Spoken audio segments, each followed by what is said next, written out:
বিকাল হলেই একটা চিন্তা সামটাইমস থাকে আমার যে বাচ্চাদের নাস্তা কী দিব।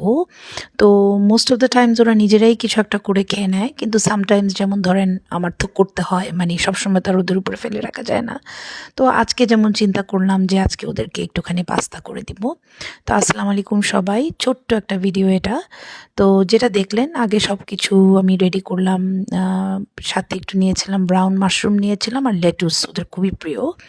আর এখানে আছে যে লাল টমেটোসগুলো দেখছেন, এত মজা এগুলো খেতে, এত মজা, মানে খুবই, দামও কম, খুবই মজার।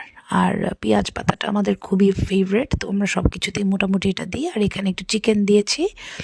তো নর্মাল, আমি মোস্ট অফ দ্য টাইম এখন এমনই ফুড কিনছি যেটা ওরা বাংলাদেশের সাথে অনেক মানে মিল পায়। তো এইরকম টাইপের পাস্তা তো বাংলাদেশে খেয়েছে ওরা, যে ওদেরকে দিলাম আজকে বিকালে, ওরা খুব খুশি। তো বসলো। তা আমার ছেলেদের যেটা হচ্ছে কি, ওরা খুব অ্যাপ্রিসিয়েট করে আমার সব কিছুই, মানে যেমনই হোক যাই করে দিই ওটাই ওদের খুব ভাল লাগে। মানে আমি যাই করি ওরা বলবে খুব ভালো মা, খুব ভালো মা, খুব ভালো। দেখেন ও কিন্তু ঠিকমতো খাবেও না, না খেয়েই বলবে কি খুব ভালো। মানে আসলে কতটুকু ভালো আপনি ওর উপরে, অ্যাসেসমেন্টের উপরে ডিপেন্ড করতে পারবেন না, আপনাকে খেয়ে বুঝতে হবে আর কি।